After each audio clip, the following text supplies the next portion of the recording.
Estamos aqui encerrando aí o nosso semestre no nosso portal. Eu quero parabenizar vocês por terem chegado aí nessa reta final, ter feito as atividades. Acredito que todos, serão aprovados, pelo menos é essa a minha expectativa. Mas como eu sempre digo, o professor ele não dá nota. O professor ele não tem o poder de dar nota. Quem dá nota, na verdade, é o próprio aluno. O professor ele só repassa para o diário e para as planilhas a nota que o próprio aluno tirou. Então é um mito dizer que o professor dá nota. Às vezes o aluno me para aí no corredor e diz o seguinte: professor, me dá nota X, me dá uma nota boa. Querido, eu não posso te dar nota, eu não tenho poder para te dar nota, nem boa e nem ruim. Nós só vamos pegar a nota que você tirou na prova e transportar para as planilhas e para o diário. Essa que é a verdade. Mas, em relação à nossa disciplina, nós estamos fechando aí, esse semestre, como eu falei anteriormente, e a gente vai estar recapitulando aqui rapidinho os pontos aí que nós estudamos aí especificamente na N2, Trabalhamos basicamente aí dois temas principais, que são os APL clusters, os clusters e as APLs, e as franquias. Então, em primeiro lugar, o que é APL? São os arranjos produtivos locais, ou seja, são aqueles grupos de empresas que se unem para desenvolver um determinado segmento da economia. Por exemplo, nós temos aqui na cidade de São Luís Montes Belos o APL do leite, que nós temos laticínios, nós temos cursos voltados para a área de formação de técnico em laticínio, nós temos cursos de veterinária, nós temos curso de agronomia, nós temos aí alguns prestadores de serviço na área também de laticínios. Nós temos uma disseminação do conhecimento nessa área. Então, a soma de todas essas variáveis, ela se transforma num cluster. Então, os clusters e as APL são esses grupos que são desenvolvidos numa determinada localidade para promover o desenvolvimento de um determinado segmento. E isso aí é uma oportunidade para as micro e pequenas empresas. Por quê? Porque elas vão ter um diferencial competitivo no que diz respeito à parte de vantagem competitiva. Então, por exemplo, se eu crio, uma pequena empresa na prestação de serviço na área de manutenção de tanquinho para laticínio. Olha, a minha empresa ela dá manutenção de tanquinho lá na fazenda do seu José. Então, é uma oportunidade que uma micro pequena empresa tem. Agora, uma micro pequena empresa na cidade de São Luís de Montes Belos que nasce com o objetivo de prestar serviço de manutenção para tanquinho de resfriamento de leite, ela vai ter muito mais vantagem se ela estiver dentro de um APL nesse segmento do que se estiver num local isolado. Então, por exemplo, no município aí de Aparecida de Goiânia. Então nós não temos pools de laticínios, nós não temos uma APL nesse sentido aí. Então, se eu montar uma empresa de manutenção de tanquinho de resfriamento de leite lá, eu vou ter uma dificuldade muito maior de ter cliente. E aí essas empresas elas têm condições de prestarem serviço e criarem sinergia entre si. Então, quais seriam as grandes vantagens aí dos clusters e das APLs para as micro e pequenas empresas? Isso aí está muito linkado naquilo que a gente falou na N1, os problemas, as dificuldades, a questão do isolamento, Inclusive a gente tem algumas propostas lá na N1, onde a gente fala que alguns autores, que defendem que as micro e pequenas empresas precisam trabalhar de forma unida, que elas precisam trabalhar em forma de associações, de grupos, de instituições que promovam o cooperativismo. Então, quando a gente fala de cluster e APL, a gente está falando disso, mas de uma forma mais bem formatada. E quais são as grandes vantagens dos clusters e das APLs, né?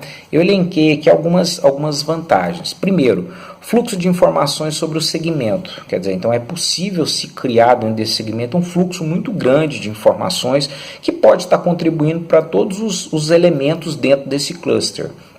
Outra vantagem é a infraestrutura de apoio especializada. Né? Então, como eu estava falando, eu vou trabalhar com produção de leite. Né? Como a gente tem várias pessoas também produzindo leite, é natural que nós vamos atrair prestadores de serviço nessa área para se estar instalando nessa região, que vai facilitar, no caso, o apoio, né, de manutenção nesse segmento. Outra forma aí de infraestrutura de apoio especializado é a mão de obra. Por exemplo, eu tenho técnicos de laticínio, né?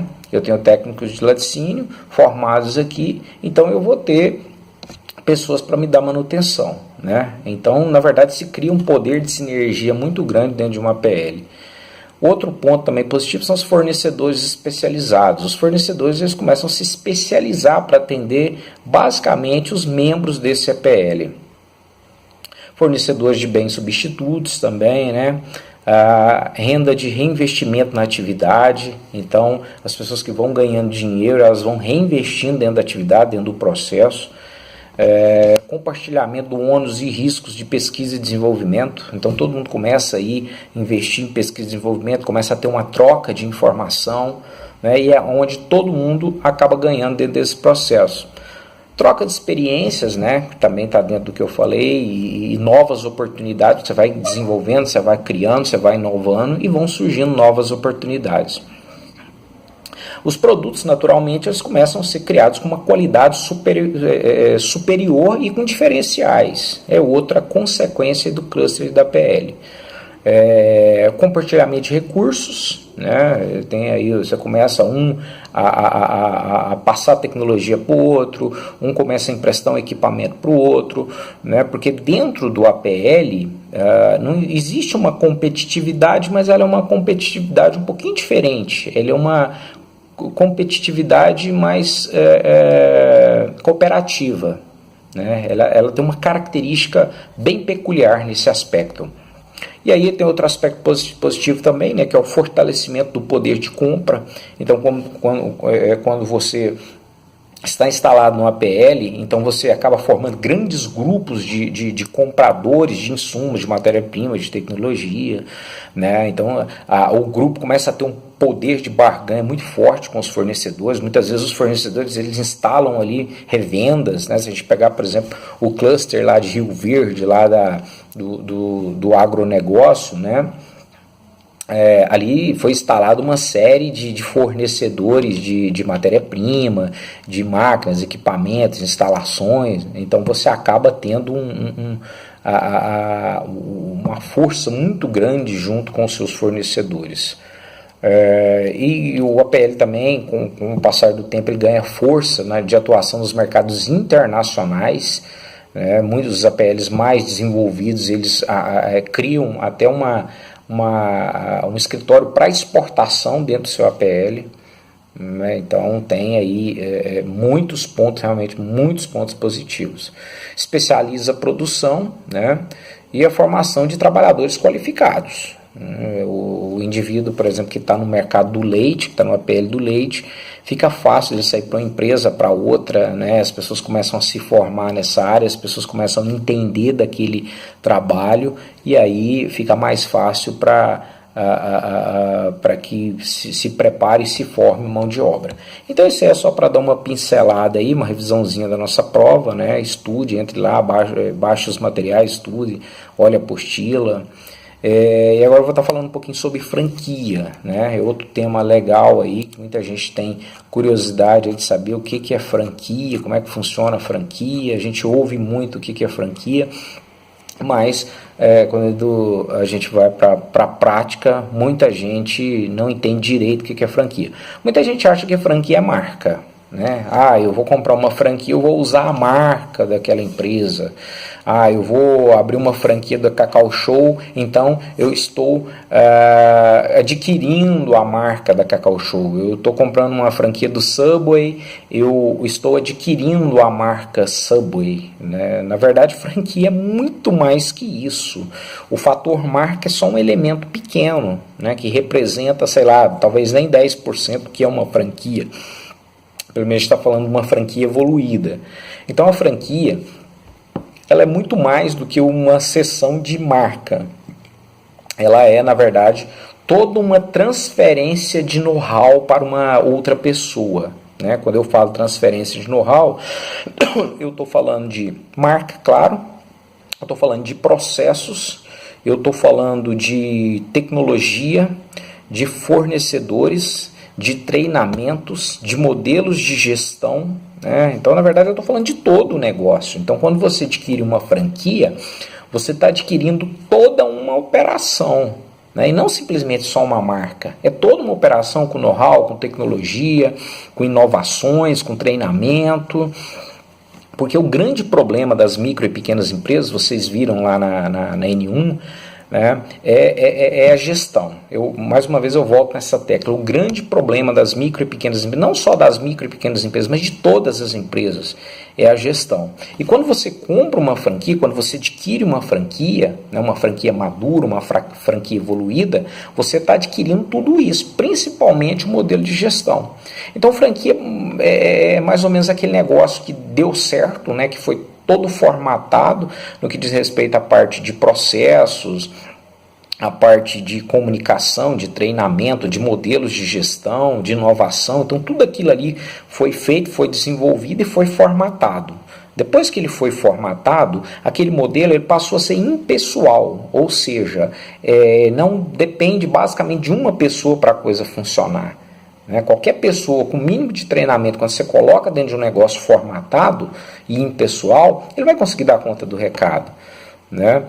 Exemplo aí, o McDonald's. O McDonald's tanto faz uma pessoa que está 3 anos trabalhando no McDonald's fritar uma batata, como uma pessoa que está 2 semanas. Ele vai fritar a batata com a mesma qualidade de uma pessoa que está 3 anos. Mas por que isso acontece? Acontece porque o sistema ele já foi formatado. Pensa comigo, quando você vai fritar uma batata na sua casa, como é que você faz? Basicamente, você pega a batatinha, né, você casca ela, e aí você corta, põe no óleo quente, frita, quando você joga lá no óleo quente, e aí você dá uma olhadinha, né, fica observando, quando você vê que ela começa a fritar, você vai lá e tira, e pronto, a batata está frita. Aí você coloca lá mais ou menos um sal aleatoriamente. Essa aí é a forma que todo mundo frita batata. Inclusive as lanchonetes pequenas também fritam batata assim. Como é que o McDonald's frita batata? Né? Eu tive a oportunidade de prestar consultoria para uma empresa, uma rede shopping center, e eu tive a oportunidade, o privilégio de conhecer uma operação do McDonald's por dentro da cozinha. O McDonald's ele funciona totalmente diferente, né? O McDonald's ele já tem manuais lá de como se proceder para cada situação, né? Porque os processos são muito bem definidos. Então, o que o McDonald's faz? Olha, ele já tem lá uma quantidade X de óleo pré-determinada, de gordura vegetal hidrogenada pré-desenhada, a temperatura da gordura já é definida, né? Inclusive eles têm um termômetro lá para medir a temperatura, não pode fugir daquela temperatura. E tem um tempo para fritar a batata. A batata também ela já é cortada padrão, ela já vem para as franquias cortada já um tamanho e um corte padrão. Então o cara não tem que preocupar com o corte, ele só rasga o saco e joga lá dentro. Então já existe uma quantidade de óleo pré-determinado, uma temperatura já pré-determinada e um tempo pré-determinado. Então tudo isso aí está determinado. Então quando você joga, já tem os equipamentos, são equipamentos já desenvolvidos, específicos para isso, né? Então já jogam a batata lá numa temperatura X durante um tempo Y. Quando dá aquele tempo, a maquininha já apita. Né? Então você não precisa nem pensar muito para você fritar batata lá no McDonald's, porque já está tudo muito formatado, né? Então uma quantidade X de gordura a uma temperatura Y num tempo Z, é claro, você padronizou o processo. e aí toda batata do McDonald's em qualquer parte do mundo ela vai ser com o mesmo padrão. É diferente das empresas. Isso é um sistema formatado. Eu estou falando na parte de produção de batata, mas aí entra a parte de produção de sanduíche também já está formatado, a parte de fazer o contas a pagar e a receber da empresa já está pré-formatado. A forma de atender o cliente já está formatado, a forma de cobrar do cliente já está formatado, a forma de comunicar a loja já está formatada, a forma de você treinar os seus funcionários já está formatada, né? Então eu acho que isso é um modelo ideal de franquia, você formatar todos os processos, de sorte que qualquer indivíduo dotado de pouca experiência, com um pouquinho de treinamento, ele consegue adequar, entrar dentro desse processo e fazer a coisa com o mesmo padrão e com o mesmo nível de qualidade, né? Então a empresa passa sem pessoal. Então o atendente de lanchonete do McDonald's, né, ele precisa ter muita experiência para ele atender aí com o mesmo padrão de qualidade aí das outras unidades aí que o McDonald's tem mundo afora. Então isso é uma franquia, você desenvolve um modelo, formata um modelo, né, profissionaliza a gestão dos processos e aí você replica, né, você distribui esse modelo aí para pessoas que estão dispostas a investir nesse processo, né, que aí entram os franqueados. A franquia é quem cede o know-how e o franqueado é aquele que adquire o know-how. E aí os franqueados vão e vão tocar a operação com base nesses modelos pré-formatados aí pela franquia. Então, basicamente, franquia é isso, né? É você conseguir formatar um negócio, né? E graças a essa formatação, você consegue replicar e alavancar as vendas e o crescimento, né? É uma coisa boa para o franqueador, porque o franqueador consegue expandir o negócio dele com quase nada, quase investimento zero, porque o capital ele é do franqueado e não do franqueador. E a vantagem do franqueador é que ele já pega um negócio já todo formatado, com nome, com modelo de gestão já definido, com processos já especificados, né? Então a possibilidade de dar errado é muito pequena. Então uma grande opção aí para quem quer ser empreendedor é empreender utilizando o modelo de franquias, né? E é uma grande escola de gestão também. Tanto é que o Sebrae tem pesquisas aí onde ele diz que 95% das micro e pequenas empresas elas fecham as portas até o 5º ano, ou seja, só 5% consegue completar o aniversário de 6 anos. Agora, quando a gente fala de franquia, esses dados eles se invertem, porque 90% das franquias elas passam do 5º ano. Mais uma vez está dentro daquilo que eu falo, que o segredo do negócio não é a disponibilidade, a disposição para o trabalho pesado, né? Mas o grande diferencial disso aí é justamente a gestão. Então gestão é a coisa mais importante do mundo. Eu até estava vendo um vídeo ontem que eu vi uma pessoa falando uma coisa que eu achei super interessante. Eu não tinha parado nem para observar isso. Eu falei, olha, uma das maiores invenções da humanidade é a empresa. Por que é a empresa? Porque a empresa é um negocinho que você coloca uma moedinha em cima e cai 3 moedinhas embaixo.